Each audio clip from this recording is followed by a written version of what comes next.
আচ্ছা, বর্তমান এডুকেশন সিস্টেমে ২ টা বিষয়ে প্রতি বেশি গুরুত্ব দেওয়া হয়। সেটা হচ্ছে ১ নাম্বার ইংরেজি আর একটা হচ্ছে ম্যাথমেটিক্স। বলুন তো আপনার ম্যাথমেটিক্স কেমন লাগে? আমার ক্ষেত্রে বলতে গেলে ম্যাথমেটিক্স এর প্রতি কিছুটা ভয়ও আছে আবার দেখা যাচ্ছে ভালোবাসা তৈরি হয়ে গেছে। ম্যাথমেটিক্স এমন একটা সাবজেক্ট যেটার যদি কনসেপ্ট ক্লিয়ার থাকে তাহলে আপনি যেকোনো কিছু সলভ করতে পারবেন। ম্যাথমেটিক্সের নলেজটা ডেভেলপ করতে হয় স্টেপ বাই স্টেপ। অর্থাৎ পূর্ববর্তী ক্লাসে পড়াটাও পরবর্তী ক্লাসে কাজে লাগে। আস্তে, আস্তে বুঝতে পারলাম যে ম্যাথ সাবজেক্টটা আরো কঠিন। কঠিন থেকে কঠিনতর।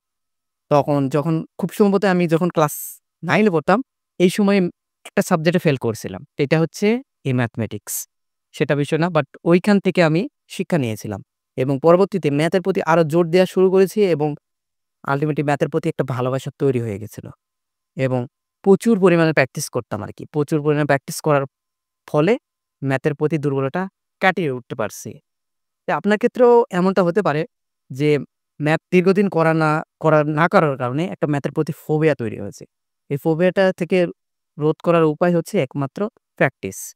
বলে না কথায় আছে না practice makes a man perfect এটা ম্যাথের ক্ষেত্রে অবশ্যই ওতপ্রোতভাবে জড়িত। যদি আপনি প্র্যাকটিস ঠিকমতো না করেন তাহলে ম্যাথের যতই কনসেপ্ট ক্লিয়ার থাক বা থিওরি সম্পর্কে জ্ঞান থাক, আপনার আল্টিমেটলি কাজে লাগবে না। সুতরাং ম্যাথের ভালো করতে হলে অবশ্যই আপনার প্র্যাকটিস করা প্রয়োজন। সো ম্যাথের প্রতি ভালোবাসাটা তৈরি করতে গিয়ে দেখবেন যে অন্যান্য সাবজেক্টের প্রতি আবার গুরুত্ব দেওয়া বাদ দিবেন না। কারণ এই যে আমার ক্ষেত্রে দেখা যাচ্ছে যে ম্যাথের